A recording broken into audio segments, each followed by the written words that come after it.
Camera switch ఆనే కానీ switch off చేయనివ్వనంటున్నాడు. Shot okay అయ్యే వరకు వదిలిపెట్టనంటున్నాడు. దగ్గరుండి క్లాప్ కొట్టిస్తానంటున్నాడు. ఏ వుడ్ అయినా హైదరాబాద్లోనే ఉండాలంటున్నాడు. ఎవరెటు పోయినా టాలీవుడ్ మాత్రం హైదరాబాద్ని వీడకుండా చేస్తానంటున్నాడు. ఎన్ని స్టూడియోలున్నా, మరెన్ని వసతులున్నా అదిరిపోయే రేంజ్లో మరిన్ని వసతులు ఇస్తానంటున్నాడు. అన్నపూర్ణ, పద్మాలయ, రామానాయుడు లాంటి ఫేమస్ స్టూడియోలు హైదరాబాద్ నగరంలో ఫిల్మ్ ఇండస్ట్రీకి ప్రాణం పోస్తున్నాయి. రామోజీ ఫిల్మ్ సిటీ లాంటి ప్రపంచ ప్రసిద్ధిగాంచిన సినిమా స్టూడియో ఇక్కడి సినిమా అవసరాలు తీరుస్తున్నాయి. సినిమా నిర్మాణానికి ఇంతటి వస్తువులు కలిగిన హైదరాబాద్ నుంచి రాష్ట్రం విడిపోగానే ఇండస్ట్రీ అంతా తట్టాబుట్టా సర్దేస్తుందనుకున్నారు. కానీ కేసీఆర్ తనదైన స్టైల్లో బ్రేకేస్తున్నారు.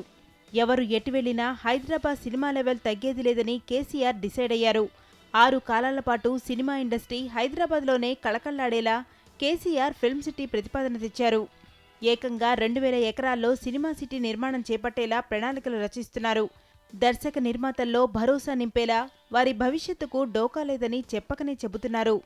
సినీ పరిశ్రమ ఎట్టి పరిస్థితుల్లోనూ హైదరాబాద్ నుంచి తరలిపోకుండా చూడాలని సీఎం కేసీఆర్ అధికారులను ఆదేశించారు. పరిశ్రమల శాఖ అధికారులతో సమీక్ష నిర్వహించారు. తెలంగాణ రాష్ట్రంలో సినీ పరిశ్రమ అభివృద్ధి కావాలని, అందుకోసం 2000 ఎకరాల్లో సినిమా సిటీని నిర్మించాలని ఆదేశించారు. సినీ పరిశ్రమ ఎట్టి పరిస్థితుల్లోనూ హైదరాబాద్ నుంచి తరలిపోదని, ఇంత మంచి వాతావరణం ఉన్న నగరం ఎక్కడా దొరకదని సీఎం అభిప్రాయపడ్డారు. హైదరాబాద్లో సినిమా షూటింగ్లు, సీరియళ్ల నిర్మాణం ఎక్కువగా జరుగుతున్నాయి కాబట్టి అందుకు అనుగుణంగా సినిమా సిటీని నిర్మించాలని అధికారులకు సూచించారు.